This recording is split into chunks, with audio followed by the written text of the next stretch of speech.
Continue, no problem. One thing about your restaurant is, would declaring the number of seats at a table be absolutely required? Like, cannot proceed without stating a number of guests, say. Okay, no problem. So, like I said, you can go ahead and hit 0 for that, but I recommend that you select a number of guests just because it's easy to split the check up by seat number at the end of the transaction. So, I'm just gonna go ahead and do done. And here we are. This is the ordering screen. So you have your general categories. You have your food, drinks, sushi, etc. And then you have the subcategories, starters, combination menu, side orders. And then underneath, you have your individual items under those subcategories. So to order something, I'm just gonna go ahead and select here. What pops up here is what we call the modification menu. Most of your items are going to be configured so that this menu will appear automatically. Some smaller items, such as things like sides and whatnot, won't necessarily do this right away, but if it comes up looking just like this, where the item appears and then you just see the food ordering, you can just go ahead and select the item and enter the modifications menu. So you're going to see all your modifications. If there's any additions or anything like that to particular orders, you're going to see add-ons and options and that sort of thing. For right now, we just have you guys set up with basic server notes, which is going to be your things like don't make, C server, no sauce, etc., general commands that usually go out to the kitchen. Then we have the seat number designation. This is where you're going to go to enter the seat number for this particular item. In this case, I'm just going to go ahead and select 1. And then you also have the special request button. This is what you do to enter a special request. This is what you do to enter a special request to send back to the kitchen. You can add a price to this if you'd like, or you can just leave it at 0. I would like to take that off. What's that? I'm sorry? The price, because somebody might just change it. Right? We wouldn't be able to, well, you can't change the price of the item. You have to add to that price. So basically you're making a request that might charge additional. So for example, extra sauce would be an additional 25 cents or 50 cents that you would add to the bill. So, and unfortunately— Can you lock it? I mean, special requests, For the price? Absolutely not. You either can special request or you can't. So any server can put in a price? You can put in an additional price on an item, which is of course going to be checked by the customer when it comes back to them. If there's an additional charge, it's not supposed to be there, the customer is going to respond. We just don't want that complication of customer not checking and they call him back. Oh, we got over. That's the... Yeah, no, I completely understand. Unfortunately, it's either it's on or it's off. So, and then you can also adjust the quantity of the item by either hitting the pluses or the minus here. Don't mind that little box. It's just because I didn't put in a special request. It's being finicky about it. Also, instead of just hitting plus or minus, I can go ahead and hard enter a quantity for that item instead of hitting the pluses or minuses. But this looks okay as is, so I'm just gonna go ahead and hit done. Now, I'm gonna order a few more things along the way here. So let's see here. Let's go ahead and say done. If you wanted to remove anything or adjust modifications or anything after the fact, you can select the item and then go into it. For example, I forgot to put in the seat number for this, so I'm just gonna go ahead and add seat number 2. One thing also is the remove button here. If I were to go ahead and hit this, it's just gonna take the item right off of the list. However, if the item has already been sent to the kitchen, remove then becomes void, and at which point you would require manager action, okay? So, let's see here, and then I'm just gonna go ahead and finish ordering a few things. As we can see here, I went ahead to the combination menu and hit an item. It presents me with different options, meat temperature, as well as dressing choice.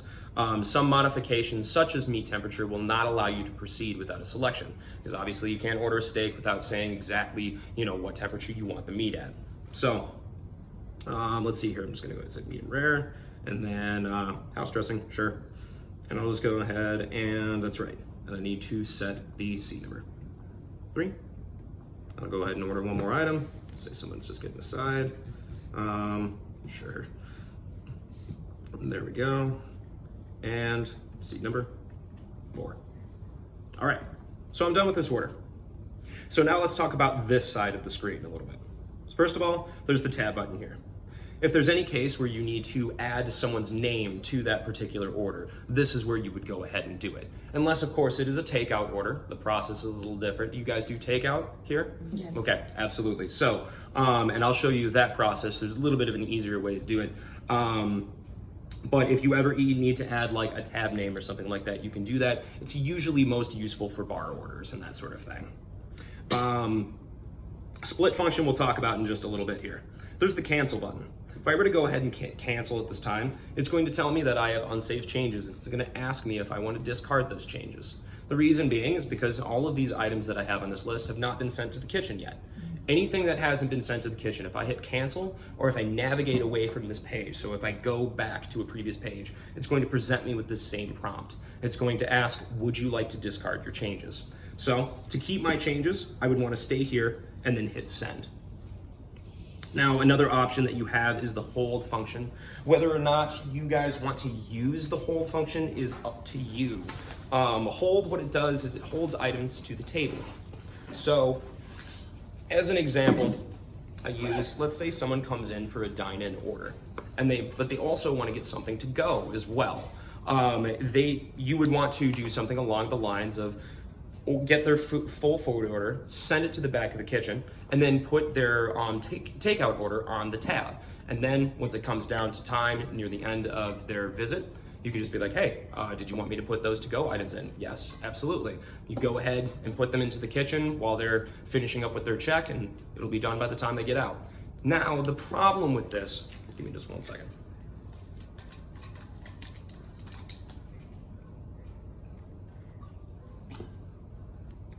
Now, the trouble with this is that hold and send are an all or nothing operation. So if there is anything that's on the order that hasn't been sent to the kitchen yet, including held items, if you were to hit send, it's going to send everything. Unfortunately, you can't just select a couple of items and then just send those. So the hold function, you run into a problem where if you order the dine-in order and then hold a to-go order and then somebody orders a drink, unfortunately, you have to send everything at the same time. So hold is one of those things that it can be useful, but are you guys necessarily going to use it? Not necessarily. We can always turn that function off, so the button won't exist. So now I'm just going to go ahead and send my order. As we can see here, the table turns yellow. The table would turn pink if you had items that were held to the table. Tell me, are you guys getting kitchen screens? No, no kitchen screens. Excellent, no problem. All right, so as you can see here, my items have turned yellow as well. And right down here, we have a timestamp showing exactly when those items were sent to the kitchen. So gone are the days with the discussions between the front and the back, who lost the ticket, and that sort of thing. You're gonna know exactly when that item was sent to the back. Now, there is this for guests button right here. All that this is the guest count. You can just go ahead and add, remove guests as you need. Discount. So there is a difference between discounting the entire check and then discounting a single item. To discount the entire check, you're just gonna hit this discount button. Up here, as we can see in bold, check number 1. These discounts apply specifically to this, specifically to this entire check. If I were to go ahead and select an individual item and go over here to discount item, as we can see here, the hibachi ribeye is what's being selected, and this is what we're going to be applying the discount to specifically. So just remember, you want to apply a discount to an entire check, just hit the discount button right here, check number 1. If you want to discount an item or items, you can select multiple at the same time and do discount item. That would be how you go about doing that. Now, right down here, this dining button is how you're going to select your dining option. Right now it's just asking me if I want to go ahead and do this because my items have already been sent to the kitchen, so it won't send duplicate tickets with like takeout on them and that sort of thing. You usually want to select the dining option first before you send items to the kitchen. I'm going to go ahead and continue, and then it's going to ask me for which dining option I want. I'm just going to go ahead and select takeout, and then here it's going to prompt you for the phone number for the guest. Now I can go ahead and just hit done. If I do that, the ticket now has the takeout property on it, but it doesn't have any of the customer's information. But it's useful if you have that customer who, say for example, you've got that customer who's dining in, and then they want to get a to-go order. You don't need to screw around with name and phone number and that sort of thing. Or you have somebody who's on the phone who's obstinate about giving their information. That does happen sometimes. But typically speaking, what you'll do is you go ahead and hit takeout, you enter the phone number, and so you go ahead and enter the phone number, you enter the name, and then you go ahead and hit done. And as we can see here, takeout for Dan at my phone number up at the top.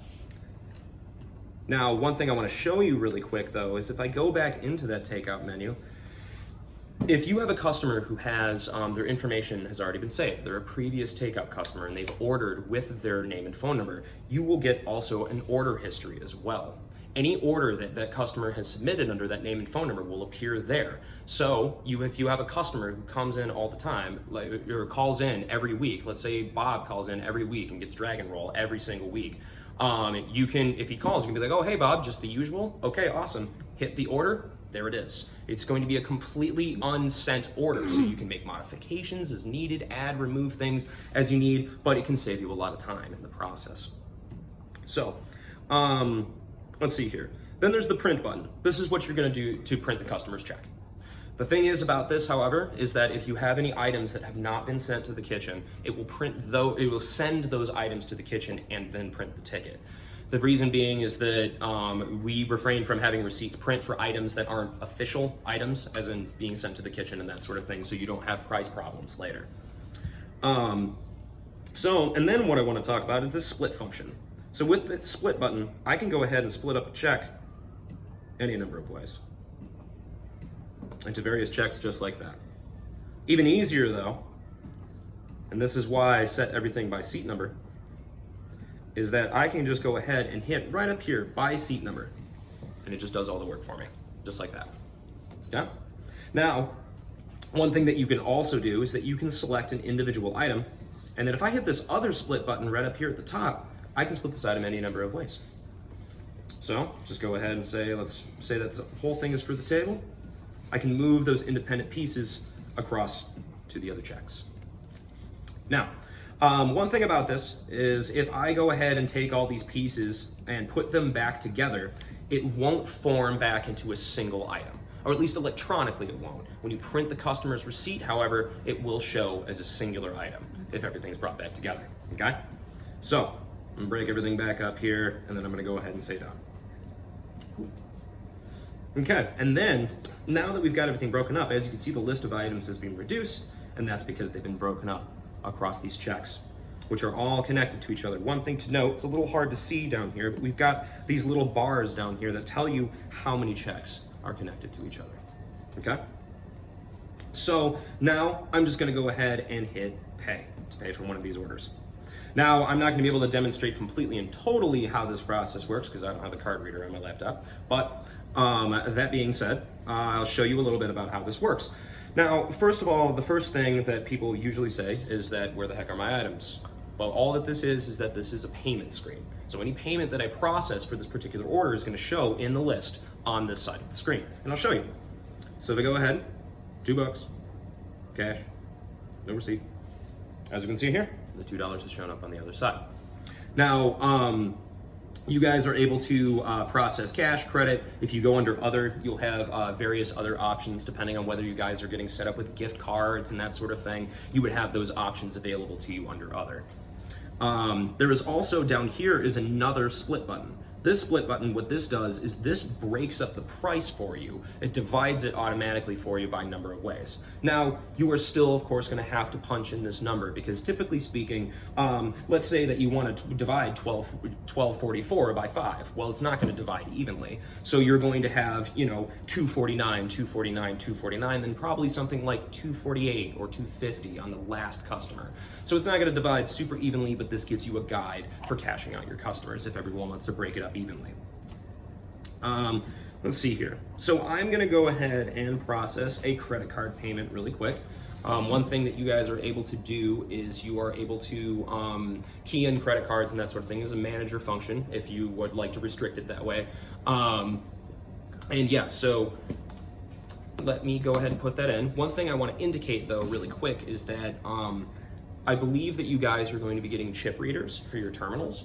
And then what that means is that you guys don't have to actually enter the number for the amount and then hit credit. You don't even have to press credit at all. If this, say that $12.44 is what you want to spend on this credit card, all you would have to do is just put it into the card reader, wait about 5 seconds, runs the transaction automatically for you. So you don't have to push buttons, you don't have to worry about hitting the wrong keys on anything like that. You can just go ahead, plug it in, and it's done. So I'm gonna run a credit card payment really quick so I can show you guys the gratuity process for adding a tip.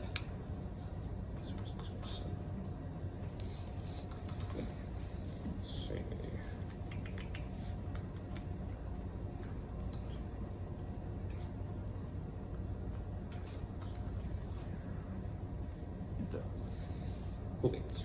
All right. And as we can see, I went ahead and ran that. It gives me the MasterCard, last 4 digits, and the amount that I was paid on it. So I'm just gonna go ahead and say done. And now I wanna go back and add a tip for that particular check. So what I'm gonna do is right up here at the top of the table service screen, you'll see previous checks. Whoop, don't mind that, it's just a printing error because I don't have any of the printers hooked up.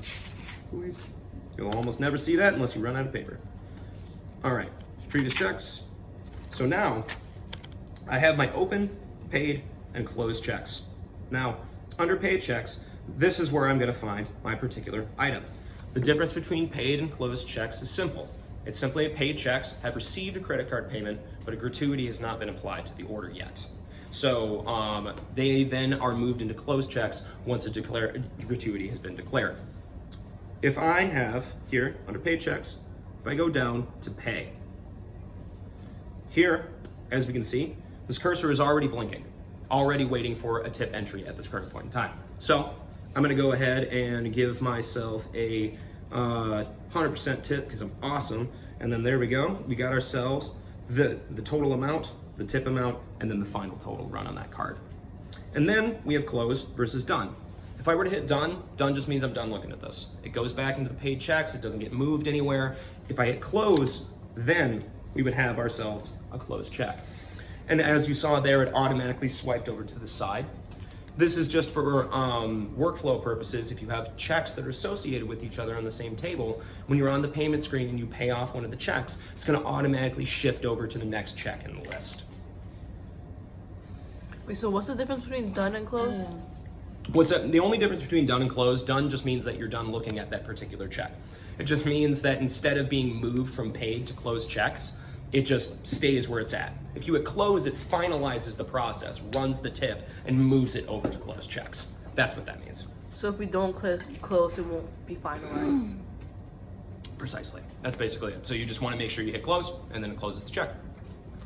And then what about auto gratuity? Auto gratuity, we'll talk about that in just a little bit Okay. here. So once we get into service charges, we'll talk about our options with that.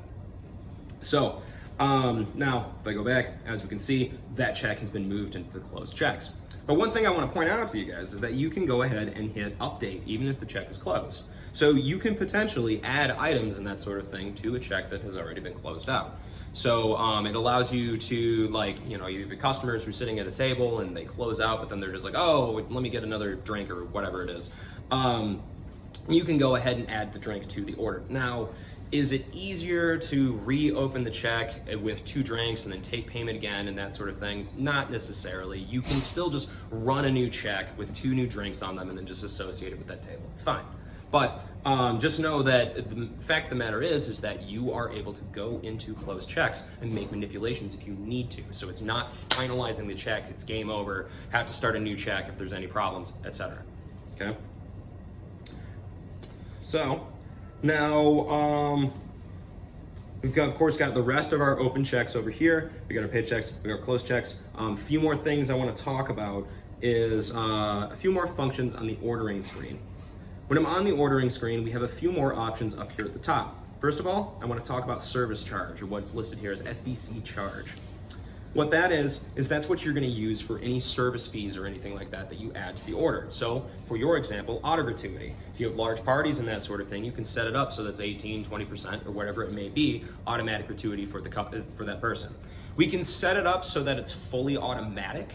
The problem is that I just can't remember if it goes by amount or number of guests that you have seating at the table. I'll have to take a closer look at it and find out for sure. But you can do things where you can have the tip be automatically applied if you declare X number of guests or the check is over a certain amount. But you can also do it manually. A lot of places like to do it manually because of the fact that while it may be 18 or 20% automatic gratuity, sometimes servers think they can do better. So they can potentially go ahead and make it manual. I personally recommend that because I like to give servers the option. So in addition to that, however, is with service charges, you can do things like banquet room fees. A lot of places like bars, they'll do like corkage fees and stuff like that. It just kind of depends on the circumstances and what you guys might want to put in. So let's see here. Sorry, with that, Yes. could we make it where it has to be manager function, where they could do like auto Yeah, gratuity? absolutely. We Okay. can make it so service charges is our manager only. Okay, Absolutely, yeah. without a doubt. There is also the switch user option. And this is something that I urge you to speak to your servers about. Anytime that somebody walks away from a terminal, or are you guys getting handhelds No. as well? Okay, so anytime anybody walks away from a terminal, absolutely every single time they must press switch user. Now, we are going to be setting up your terminals as requested so that they have a shorter gap of time to automatically cycle out of that. But if you have two servers who are very busy and one of them leaves the terminal and another one comes up right behind them and starts seating tables, if your servers can't touch each other's checks, they have tickets under each other's names and everything starts getting topsy-turvy. So you want to make sure that every time somebody steps away, switch user, get after your employees about that for sure. Okay? So go back into this. Then we have the three dots up here on the right, which is what we call the overflow menu. Few options to find up here. First of all is void order. This is where you're gonna go to just remove the ticket from the table. Instead of voiding each individual item, which you can do, it's still gonna leave an empty check stuck to the table. You wanna get rid of the whole thing, you just go ahead and hit void order. Change table. So if I hit change table, it's gonna ask me which one of the 4 checks I have at this table, because I split my checks up, which one of those I wanna move to a different table. I'm gonna go ahead and select, let's do checks number 3 and 4. Go ahead and move those over. Change table, I'm gonna select table number 3. It's gonna ask me if I wanna move checks number 3 and 4 to table 3, excuse me. Change table. And if I go back, as we can see, they've been moved over. Now, there is an entirely easier way to do this, however, which is just click, hold, drag, drop. And you can just move a table from one to the other very, very easily. Now, of course, the difference with this is that I, of course, can't move the independent checks by doing that. If you want to move the checks apart to different tables, you would have to use the change table option. Also, another thing, is this just going to be the main dining area, just here? Is this the one service area? Okay, cool. So you won't have to worry about switching between screens. All right. Now, let's see here, what else? We have the change server option. This is what you're gonna use to switch your servers over. So somebody's ending a shift, needs to take over tickets, you go ahead and give it to a clocked in employee. They must be clocked in before they can be transferred over to them. But once you do that, the name will change over to the other server. So let's see here. Then we have change customer. Change customer is what you would use in the unlikely event that you accidentally got the customer's information wrong in the takeout menu and that sort of thing. You can go ahead and switch it over pretty easily. Then, of course, we have a couple more. We have this function here, which is just the tax exemption mark and promo codes if potentially you guys are using them. That's usually for a lot more like chain establishments. Well, that's right, you guys are a chain. That's right, you guys have several restaurants, don't you? Genji? I believe. We have 3 Genjis. 3, that's right. Okay, gotcha. You guys use any promo codes or anything like that? Promo coupons or anything? We can. We can. You have the power now, right?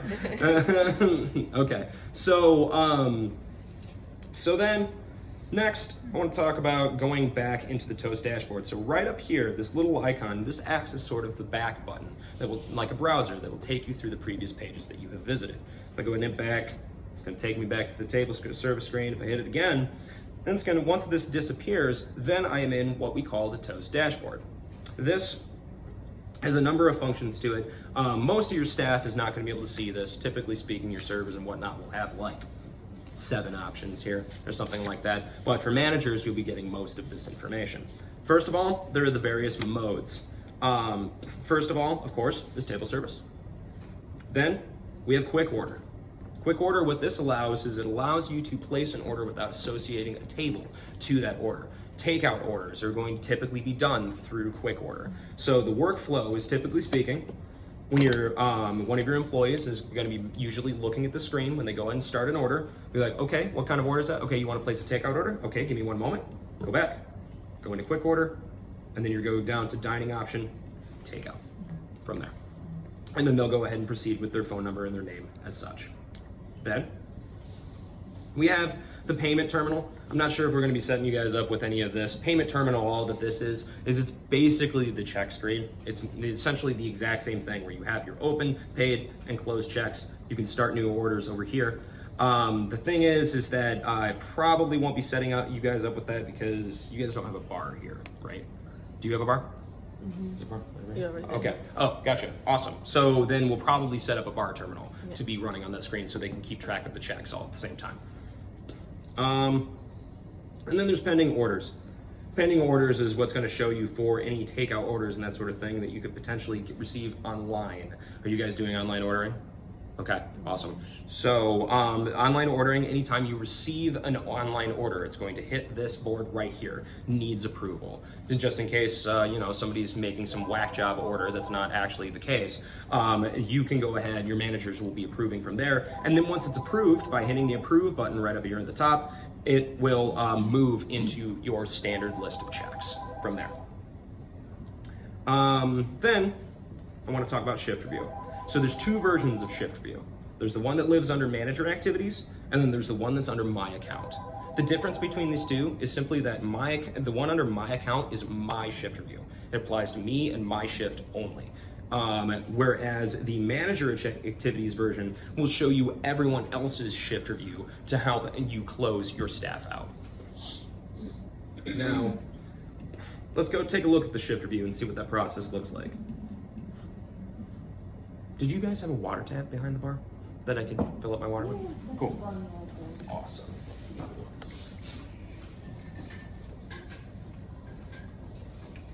Did he say is the same table, the order at same time, right?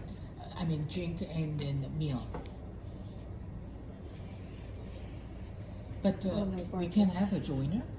I mean, after sometimes we do after the whole order is in the kitchen. Yeah, you can add on. You can add. you change the number of people and then do the next person.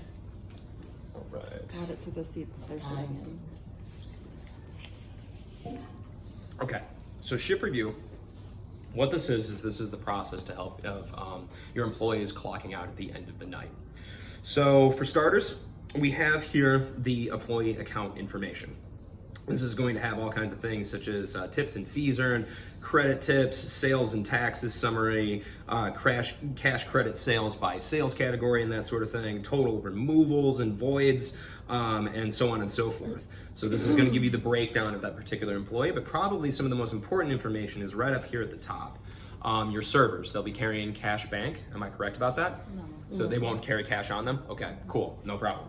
So then do you do tips and that sort of thing? Do you do them through payroll or do you pay them just through the office? By the day. What's that? I'm sorry. You mean they tip out on credit cards? Yeah, they tip out on credit cards. How do you cash those out? Oh, they print a report and we'll give them the cash. Okay, gotcha. But they won't be taking the cash. They'll be putting it directly into the drawer and that sort of thing. Oh no, they take their cash. Yeah. Okay. So they're gonna carry their own cash around when they take But we cash give them transactions. change. Okay, gotcha. So if the customer pay, they come and pay there, we give them change. But their own tips, they'll keep their own. Okay, gotcha. Does that make sense? Yeah, it sounds to me like, so the tips and whatnot, I guess what I'm asking is that a lot of the servers, they'll carry like $100 at the start of the day and they'll use that as their change at tables and whatnot. Anytime they cash transactions, it goes into their cash bank that they carry in their No, apron. we don't. So you don't do that. Yeah, Excellent. no. That makes this process even easier because basically you're just going to be reading after the credit non-cash tips and that's basically going to be it. Okay?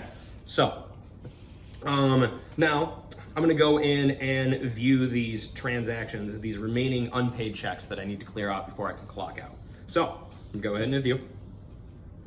Now, I'm going to cheat a little bit just to make this process a little bit easier, but also to show you guys that you can go ahead and combine checks when you're on the screen. If you hit the 3 dots up in the upper right-hand corner, you can just go ahead and hit combine checks. And that will allow you to combine any number of checks together so long as they haven't received a payment. If any of these checks have received a payment at all, like say that it's a $30 check with only $1 payment, it still will not allow you to combine the checks. Cannot have payment on them at all. Now, I'm just gonna go ahead and combine, and there we are. So then, what I'm gonna do after that is I'm gonna void this order. Now, obviously your servers and that sort of thing are not gonna be doing this. They're gonna be processing it properly, putting payments in, running tips, etc. I'm just doing this to show you the process of voiding. So I'm gonna void order, testing and training, and those checks are gone. So now I got the green check mark letting me know that I can proceed. I'm gonna go ahead and close shift. Next, it's going to ask about collecting cash, your tip payouts and that sort of thing. They have to collect in order to clock out, am I correct? They would have to collect their tips before they're allowed to hit the final punch at the end of the day? Or is that going to be optional so that you can do the shift reviews first, then pay out the tips? Is that how you want to do it? Because we do have tip outs with teppanyaki, like is it 8% here? 7% of their tip outs goes to our teppanyaki chefs. Oh, and then okay. 5% of their sushi sales goes to. Okay, gotcha. So you'll want the shift review first so you Yes. can divvy up the tips properly. Makes sense. Perfect. Okay, so I'm just gonna go ahead and not use cash drawer. So we'll make that so that phase is kind of like it's skipped more or less, so that you can run the shift review and pull out the cash appropriately as you need. And then after I did that a little fast, I hit next after that. It takes me to clock out, and I can either start a new shift or go ahead and clock out. I hit clock out. This button over here turns into print. Note that there is the print option up here. However, you would not be able to hit that option until you finish closing down the checks, and at which point the print option will show up at the top here. Now, we have, let's see, we have time cards. Time cards obviously is what you'll use to manipulate your staff's punch-ins and whatnot. You'll be able to change, if you click on any of these numbers and whatnot, you will be able to change those options. So you can change the particular job type, you can change the date, you can change the in and out times, you can remove punches, add punches, etc. One thing I want to point out though is that even as an engineer with top level access, I am unable to manipulate my own time card. So no matter who you are or what position you have, you will not be able to manipulate your own time card. You must have someone else's help to do so, okay? Now, let's see, closeout day. So the closeout process looks kind of familiar, doesn't it? Works a lot like the shift review process, except that this applies to the entire restaurant. We have over here is the Z report. Z report is the final sales and whatnot of the day. This is going to give you your sales categories, payment details, server tip outs, total voids, total removals, etc., etc., etc. And this is going to give you all your final information, and then you just follow the prompts over here to finalize the day. You have this many checks that are still unpaid or unclosed.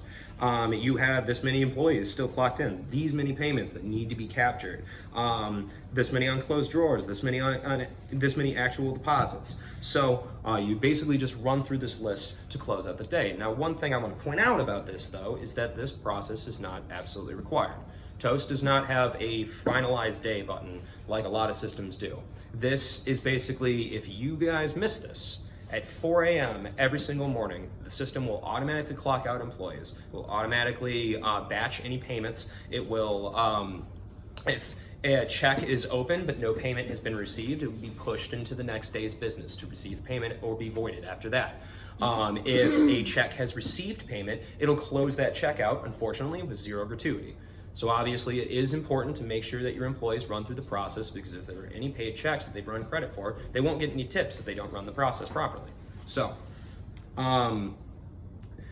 yeah, this system will basically keep you covered for the most part. If it's like, it's like 4 a.m. and you're about to, go to bed and you just realize you didn't run the end of day report, rest easy, it's fine. It'll all be okay. You can check on the reports first thing in the morning. And of course, as with reports, like Z reports and whatnot, everything is electronic. So you don't necessarily need to print the reports or anything like that. You're gonna have that information and then some on the back end of the system. We'll get into that in a little bit. Now, we have the find checks option. Find checks will allow you to find any check that your restaurant has serviced. So, first of all, you can search by check number and check date. Now, if you have a customer who comes in with like their bank statement or something that came in on a weekend and they're just like, you guys overcharged me, you can narrow down exactly what was going on. Now, check number and check date are fine, but they don't have the check with them. Find by ID, same kind of thing. It's all like receipt ID information and stuff like that, not particularly useful without the check. However, you can find by customer information. So if you have like a takeout customer or something like that, entered with a phone number or their name, you set a tab name for a particular customer, you can go ahead and search by them. However, you have the find by credit card option. Find my last 4 digits of credit card. Works 9 times out of 10. That is going to be your go-to way to do that. But let's say that this customer also got a brand new card. Well, then you can go ahead and go into advanced search. You can check by amount range of that check. You can check by which employee took care of them. You can look by date range as well. So there's always a way to narrow down exactly where the check is at. Let's see here. You can also do things like you can register swipe cards. So instead of managers punching in their code, which can potentially be seen by employees and that sort of thing, you can switch over to a swipe card system, at which point, basically, we set them up with the swipe card and then deactivate that employee's ability to enter with the passcode. Then they can only enter with the card. Helps protect managers and that sort of thing. Obviously, you run into the problem of people losing cards, and that's an issue. But, and we've all been there. The thing is with that, though, is this card can be anything, as long as it has a mag stripe on it. So it can be your ID, it can be a debit card, it can be an old deactivated gift card. As long as it's got encoding on that strip, you're good to go. So, let's see here. We have the cash drawers.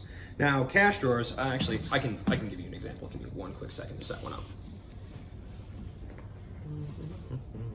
So you said we could do refunds, right? By doing the find check by ID credit card? Absolutely, Okay. you got it. And Even that's without having the physical...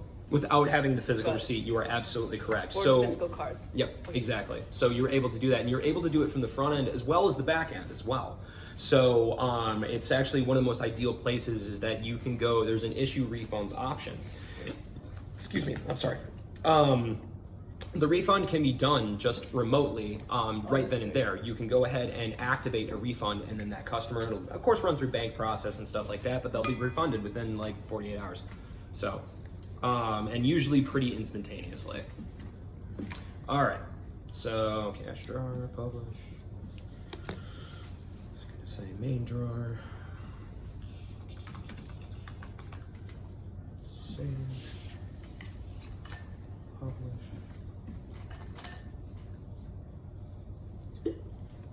God, I don't know why I'm so thirsty today. My throat's like a desert. All right. So now that I've got that set up, let's go into cash drawers, and it should be there. There we are. So we have, we have our main drawer. So one question that I have for you is there any reason for one person to lock themselves to a drawer in your restaurant? Will you ever have it where it's just one person and one person alone is responsible for running cash transactions? The managers are the only ones allowed to touch the register. But it's usually multiple people at the same time. Am I correct about that? Like there's... Just on the weekends, it's 2 managers. Okay, so it's typically just one manager. Okay. Yes. So the reason I ask is because if you hit this little padlock icon over here on the left, it's going to ask you if you want to lock that drawer to yourself. So whoever's signed in and goes into cash drawers and hits the lock on that drawer, it's going to prompt that they want to lock it to themselves. So you can potentially lock it to just that person, so they are the only person who can run cash transactions. Now, the only drag about this, however, is the fact that once you lock this drawer to that particular employee, you cannot unlock it unless you close the drawer out. Can be a relatively simple process to close the drawer out. You just go, you count the drawer really quick and then just open a new drawer right on top of that one that has that amount, and you can figure it out later. But it can cause problems in the heat of things. You guys are busy and don't have time to get that figured out. It could potentially cause a problem. But just keep that in mind. If I go ahead and do that, it'll tell me that this drawer has been locked to me. So as you can see, green lock tells me that it's locked to my particular person. If anyone else were to sign in the system at this current point in time, they would see a red padlock on there showing that they are locked out of that cash drawer, okay? If I go into here, we have ourselves a few options. Is it only one cash drawer at this location? Am I correct? Yes. Okay, excellent. So, first of all, there's no sale. This is one of the two ways that you use to pop the drawer, if need be. And I'll show you both methods. So the first method is you're all the way in the dashboard and you hit quick order. Oop, open cash drawer, yes. There we go. Quick order. And then you just go ahead and go down here to no sale, okay? Keep in mind that when you're in table service mode, that option is not available on here. It's specifically on quick order. And then we have, instead of that, you can go down to cash drawers, select the drawer you want, hit no sale, open the drawer, okay? Now we have cash in, cash out. Don't worry about that. That's strictly between switching money between tills. We have the cash drop option. That's what you're gonna use if you wanna take money off the top for security purposes. So if you, for example, your starting total on your drawer is $200, but you're at like 500, you wanna pull some of that off the top, you would use cash drop to bring that away.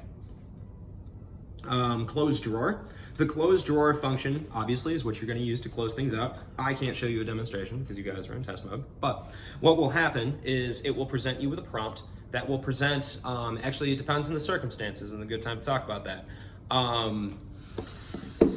Did you want to have it where the person who is counting down the drawer, can they see the amount that is inside the drawer before they count it? So, for example, they will be able to see what is supposed to be inside the drawer at the current time that they're counting it. The alternative is that it just gives them a prompt, how much is in the drawer. It doesn't say anything about that. The reason why I bring this up is simply because doing a blind cash count can be a security thing, depending on the circumstances. If, let's say that I have the drawer, I'm counting it, and my drawer is $10 over. I can just go ahead and be like, not anymore. Drawer is no longer $10 over, my drawer is even, I profited, everything's peach keen. So that's something to keep in mind. Now, it sounds to me like managers are going to be responsible for counting down the drawer. So if you hold your managers to esteem, then absolutely, that's fine. They can see what the total is in the drawer. Just depends on the circumstances. What would you say we would go for?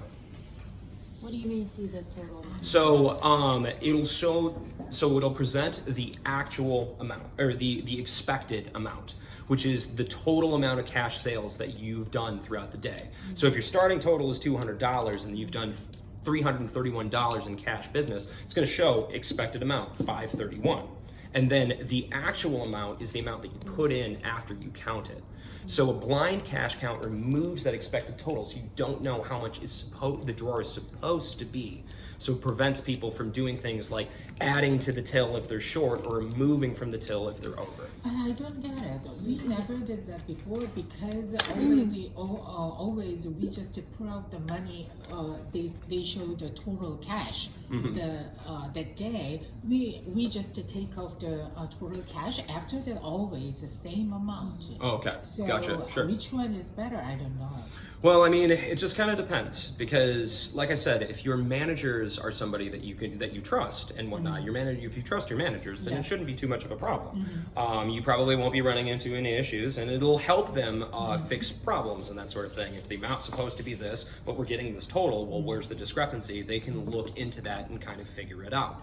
It just depends on the circumstances because you can do things like you can restrict who sees sales data, for example. So you restrict who sees how much in cash sales you've done, you restrict their ability to see how much cash is in the drawer. They effectively have no way of knowing how much is supposed to be in the drawer. So it just depends. Some people like it because some people have managers that they're even not like 100%. Like I had one guy, he ended up having to fire a manager because he was committing fraud. So it just kind of depends on the circumstances. Now, obviously, this is something you can set up in the future. If you run into a problem with it later, you can contact us and we'll help you get that set up. So if for right now, if you think that your managers are trustworthy, then absolutely, no problem. We can go ahead and keep it that way. So, new drawer. This is what you would do to go ahead and open a new drawer on top of this one. So if you like closed out a drawer and then hit new drawer, it's going to show this same thing, main drawer, but it's going to have in parentheses a little 2 next to it. and that will show you that this is same drawer location, new drawer opened on top. And then of course there's the adjusting starting balance. So we'll be setting up your cash drawers to automatically roll back to an automatic starting total. So if you didn't do your closeout at night, you can come back in, take all the money except like $200, count that in the back and compare it to the report later. But if you run into a situation where you're trying to balance a drawer down, you can't figure it out and you need to open for service, you can go ahead and hit adjust starting balance to force that balance so that you balance at the end of the day. Everything makes sense. So, now, let's see here. What else to talk about? There's also the payout option. Do you have vendors that you pay in cash or anything like that? Do you make any cash payments from the drawer to take care of anything? Okay, no problem. Payouts is simply anytime cash is leaving the building, you send somebody to get change, whatever. Payouts is the way that you'll do it. But it sounds to me you mostly run vendors on credit, which is the way to do it, honestly. And then there's deposits. If I hit deposits, it's going to ask me to add a deposit. I can go ahead and hit this, and this is what I can do to add the deposit that appears on the cash drawer report. Whenever I close out a cash drawer, it's going to automatically snap a cash drawer receipt that's going to show the actual deposit at the bottom of the receipt. I would go into here, add my deposit, and then if I go into closeout day, we would see that this 0 actual deposits would become 1 actual deposit of a particular amount, okay? So, let's see here, and then that is just about the gist of that part of the spiel. One thing I do also want to mention here though is down here at the bottom of this dashboard, here is the support information for Toast. Okay, so right over here is our support hotline. I highly recommend that if you run into a problem, call that number. It isn't with like a lot of services where you'd be waiting on hold for like 15 minutes or something like that. You'll be reaching out to somebody here in the US, either in Boston or Omaha, 24/7, 365, and the majority of Toast employees have been in food service as part of the credentials for us to get into the job that we have.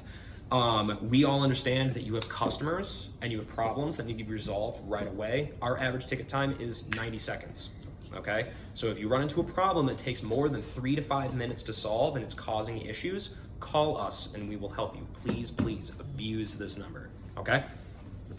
So yeah, that is the spiel on the front end. We'll talk about the back end if everybody's ready for that. We'll talk about the manager side of things and getting everything set up. So give me just one quick second.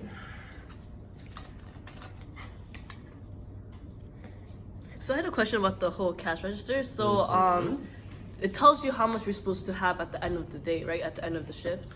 It should tell you, absolutely. And that is the difference between the expected deposit versus not showing the expected deposit. So if we say expected deposit, if you make it a full cash count, there's blind and then there's full. If you do full cash count, full is going to show everything that's supposed to be in the drawer. It's going to say there's supposed to be $541 or whatever in the cash so drawer. we would want that. Absolutely. Then we'll make sure that's set up that way. Okay.